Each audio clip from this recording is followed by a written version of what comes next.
Did science just look at women as a different version of men? Like, Yeah.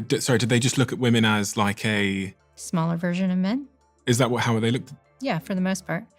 Because, I mean, a lot of the stuff when I was going through school and even now textbooks. So I was standing in the metro in DC a few months ago, and there was a young girl who has just gotten into exercise physiology, and I overheard her conversation, and she was talking about some of the experiments that they were doing, but she never talked about, like, we have to make, we're doing women specific, we're doing men specific. And I asked her, I was like, has anyone, talked to you about how women's bodies are different than men's from angles and muscle morphology? And she's like, no, what are you talking about? I was like, this is the second year in XPhys now. And if you look at the textbooks, it's still a representation of men in the textbook with regards to images. You have him or they, you never have her. They might have a very small section in there about the female athlete, but usually it's about the female athlete and anemia or relative energy deficiency in sport. It's never about how we can empower women to use their bodies and their physiology to their advantage.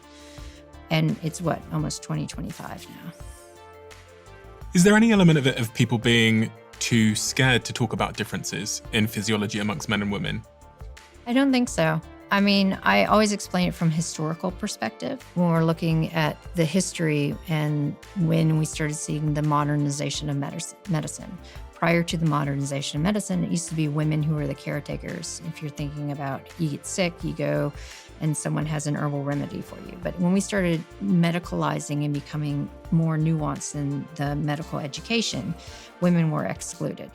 So when we start looking at the origins of medicine and who was in the room, it was men. When we start looking at the origins of science and science development, it was men. So all the scientific experiments and everything have always been a default to men. We look at AI now, and they're learning from algorithms based on male data. So even now, healthcare is still heavily male-oriented.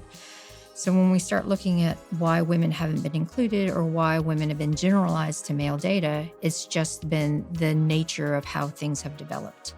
Now that we're aware of it, and now we have more research money coming into women's health, we're starting to see a change.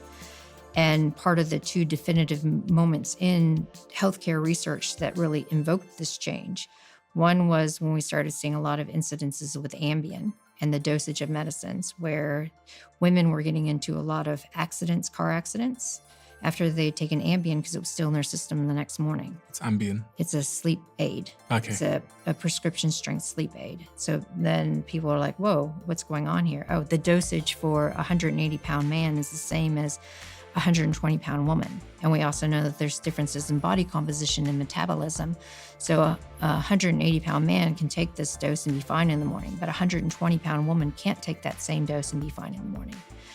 And then we have COVID and the outcomes of long COVID and the differences between the sexes with regards to women ended up with more long COVID, men ended up dying. So then during the COVID time period, people were like, whoa, there's sex differences in the outcomes of this disease. We have to really start looking at that. So there's slow things that are really impactful on society that now people are starting to step and say, wait, we have to really look at women as women. We have to look at men as men. And is there an element of hormones impacting injury at all? There's always an impact of hormones.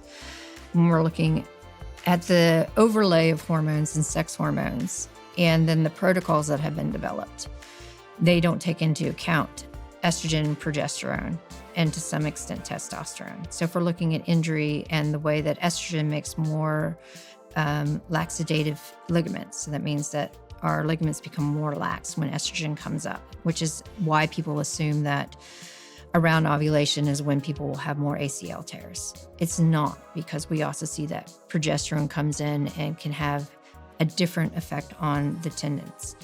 But that isn't accounted for in a lot of the protocols that are out there for training and prevention of overtraining. We see that when we're looking at male and testosterone, there tends to be the more testosterone, the better for developing muscle and recovery, but that's not necessarily true either. So there's nuances in the sociocultural idea around sex hormones that also impact on our actual guidelines and protocols.